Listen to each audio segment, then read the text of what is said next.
नमस्कार, बंजारा बीट्स में आपका हार्दिक स्वागत है। मैं हूं ज्योति प्रकाश खरे।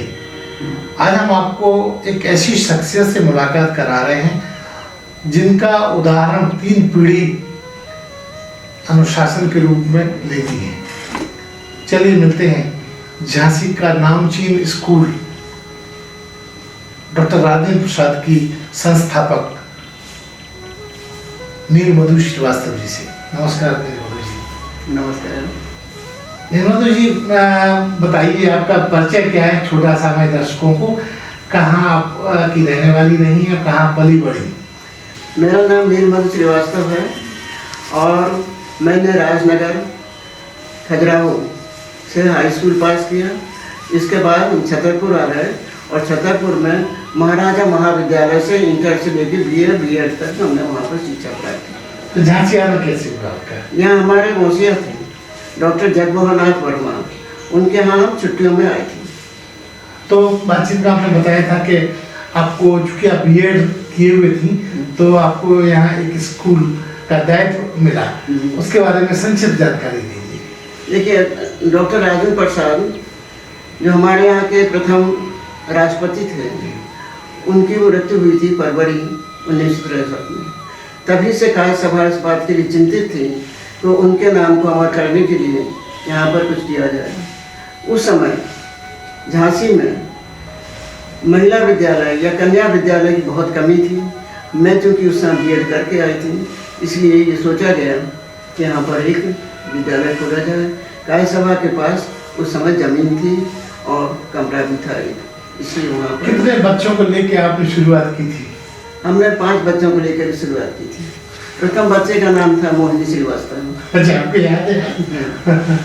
तो नीलमधु जी, आपने कितने बरस वहाँ शिक्षण कार्य किया और फिर कब सेवानिवृत्त रखी? जी, मैंने वहाँ 40 साल काम किया।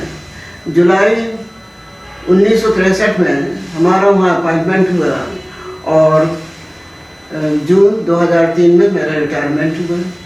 5 छात्राओं से शुरू होकर के हमने वहाँ पर 3500 छात्राएं ऑन रोल छोड़ी और उस समय तत्कालीन जितनी भी चीज़ें थीं शिक्षण की, वो सब हमारे विद्यालय में मौजूद थी। हर बच्चे के लिए चेयर कुर्सी थी और बच्चों का सर्वांगीण विकास के लिए पूर्ण रूप से ध्यान रखा जाता है। नीलमधु जी, आपने रिटायरमेंट के बाद अपना वक्त का सही समायोजन किया, जैसा कि मुझे जानकारी है, उसके बारे में भी हमारे दर्शकों को बताइए कि आपने अपना सही समय का इस्तेमाल क्या किया? Thank you sir.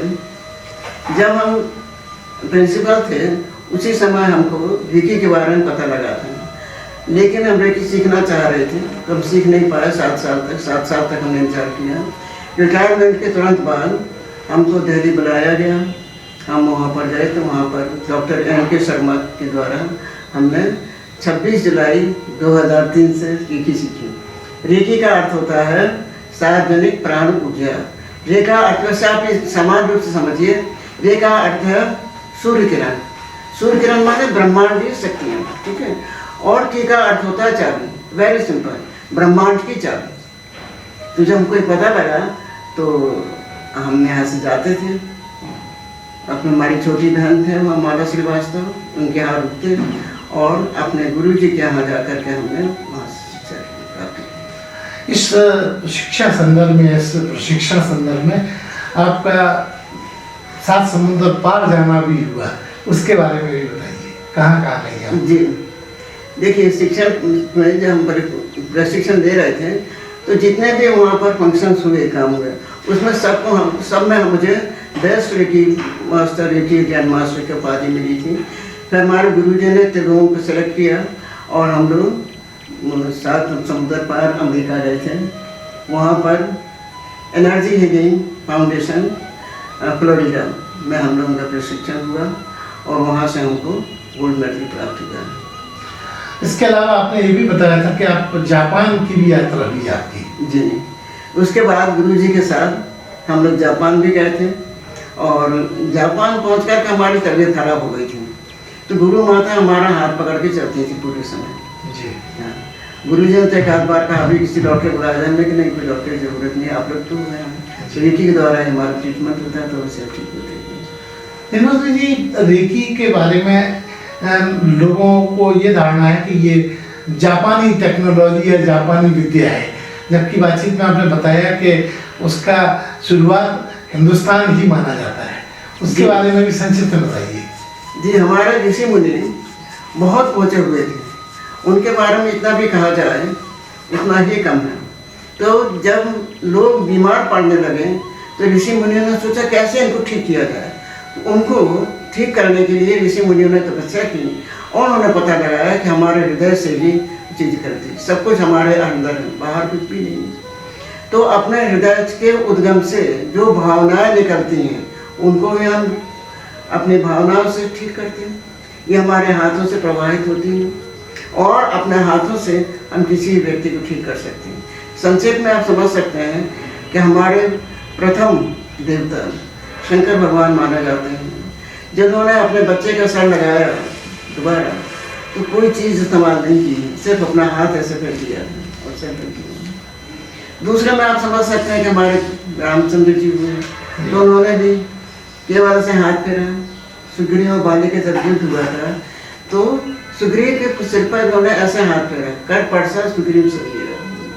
ठीक है, फिर हम तीसरे में अगर आप आते हैं तो फिर हमारे आते हैं श्री कृष्ण भगवान, जिन्होंने के पर पर्वत उठा लिया था। इससे सिद्ध होता है कि हमारे हाथों में ही ताकत है और आज भी हम अपने हाथों का प्रयोग करके कुछ भी कर सकते हैं। सबसे बड़ी बात यह है कि आपको ये समझना चाहिए कि परमात्मा ने हमें अनंत शक्तियों का स्वामी बना के यहाँ भेजा है। ऊपर से उसने हमको ऑरा दिया है, इसको हम कहते हैं अपना सुरक्षा कवच। अगर हम अपना सुरक्षा कवच अच्छा रखते हैं, स्ट्रॉन्ग रखते हैं, तो सब आप बीमार नहीं पड़ सकते, आपका एक्सीडेंट नहीं होना है। कम से कम 75% आप बीमारी से दूर रहेंगे और एक्सीडेंट से दूर रहेंगे। हमारे अपने स्टूडेंट 2 लोगों का है झांसी में, कचेरी चौराहे पर एक्सीडेंट होता है विथ स्कूटर, सब उनका स्कूटर तो चकनाचूर हो गया, लेकिन चोट नहीं आई। इतनी भी ये इस विद्या का असर रहा। ये हमारे लेखी की विद्या का असर है और आप इससे किसी को भी ठीक कर सकते हैं। यहाँ से बैठ करके, यानी आप झांसी से बैठ करके अमेरिका में बैठे हुए लोगों को ठीक कर सकते हैं। हमारे स्टूडेंट हैं, अभी आप चाहे तो उनके परिचय ले सकते हैं। जी।